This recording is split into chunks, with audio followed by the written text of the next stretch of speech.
इथल्या नारायण आणि नारायणी तत्वाला माझे नमस्कार. कसं वाटलं ते आपणच बोलू शकतो. किती गोड दिसतात ते सगळे, जरा चेहरे बघा ना स्वतःचे. सुहासिनी ताई, ताई, आत्मवंदन. आज इतकं छान वाटलं. अगदी हलकं हलकं शांत वाटलं. त्यातच सगळं भरून आलं. मला खूपच बरं वाटलं. छान, एवढंच मी बोलू शकते. म्हणजे मला काहीच बोलायला होतच नाही. इतकं छान वाटलं. खूप अगदी मन शांत झालं, डोकं शांत झालं, शरीर शांत झालं, सर्व शांत.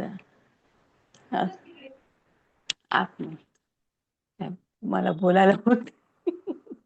ऋताताई नमस्कार. ध्यान खूप सुंदर झालं, पण ध्यानात अजूनही मला ट्रान्स मध्ये जायला होत.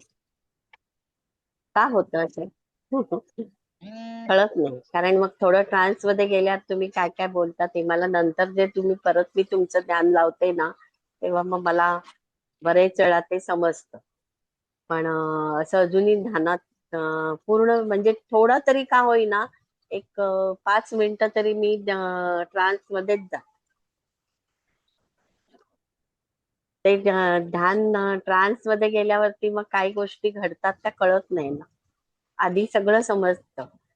पूर्ण वेळ तुम्ही जे काय बोलता, पण जेव्हा कधी तुम्ही जेव्हा बोलता ध्यानात जायचंय, ध्यान चालू झालं की मला 5 मिनिटं तरी ध्यानात ट्रान्स मध्ये जायलाच होत.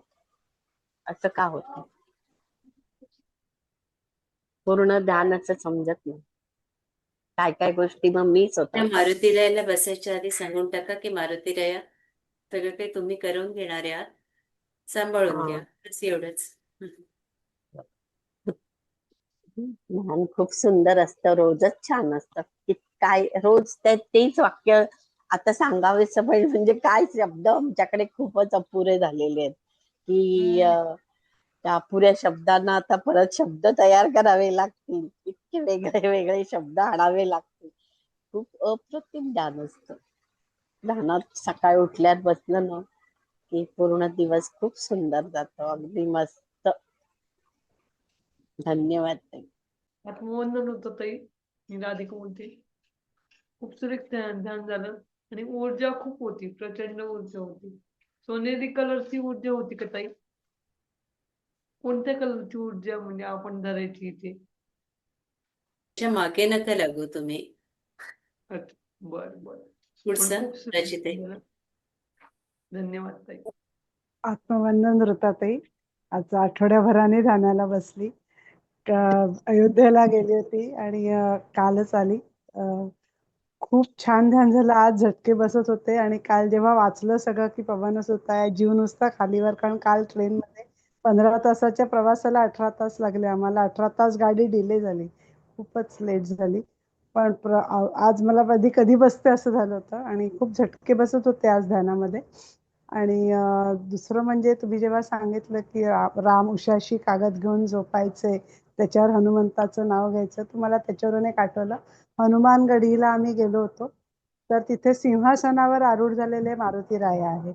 आणि त्याचं कारण असं आहे की जाताना रामांनी सगळं राज्य लक्ष्मण हनुमंत म्हणजे भरत शत्रुघ्न यांना न देता हनुमानांना दिलं. आणि म्हणून की तुझ्या ऋणातून मला मुक्त व्हायचं आहे, आणि म्हणून ते तिथे सिंहासनावर बसलेले मारुतीराय होते.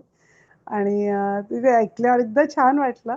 आपण आता खूप. आणि दुसरं अजून एका ठिकाणी आम्ही काळेराम मंदिरात गेलो होतो काशीला. तिथे स्त्री वेशातले मारुतीराया होते. तिथे पण त्यांनी आता गोष्ट सांगितली, माझं जरा कन्फ्युजन झालं, पण आठवलं की मी नक्की सांगेन ती गोष्ट. आणि सजीव मारुतीराया तर इतके होते, बाप रे! आणि खूप मजा आली. छान झालं दर्शन आणि आजची अनुभूती पण. नैमिषारण्यातले मारुतीराय बघितले का? नाही, नैमिषारण्यात नाही गेले मी, फक्त फारच सुंदर. काशी आहे. हो. ते भद्र हनुमान बघितले, झोपलेले बालमूर्ती ती बघितली. नैमिषारण्यात येईल योग, आता जाईल मी बहुतेक. पण छान झाली एकदम आमची ट्रिप आणि हे सगळं. आणि बेसिकली आजचं ते ध्यानाचं इतकं मला आज आपल्याला मिळेल की नाही असं वाटत होतं. पण जमलं यायला, म्हणजे प्रवासाच्या त्याच्यात छान एकदम मस्त. आणि आज ऊर्जाही खूप छान जाणवत होती. खूप खूप आभारी आहे. धन्यवाद. लताताई, बोलायचंय का? बोला. हो बोलायचं दत्ताताई. आत्मवंदन ऋताताई. ईशान चक्रावर एकदम असा केशरी प्रकाश आणि त्याच्यावर परत नागाची अशी फडी वगैरे दिसली आणि त्याच्यानंतर तुम्ही म्हणाला कोण दिसेल कुलदेवता वगैरे, तर मला एक बाळ दिसलं. माझ्या सुनेला 5वा महिना चालू आहे. बाळ म्हणजे असं सुंदर असं निळं सावळं असं बाळ दिसलं. खूप सुंदर अनुभव. धन्यवाद ऋताताई. सगळे छान होईल माऊली.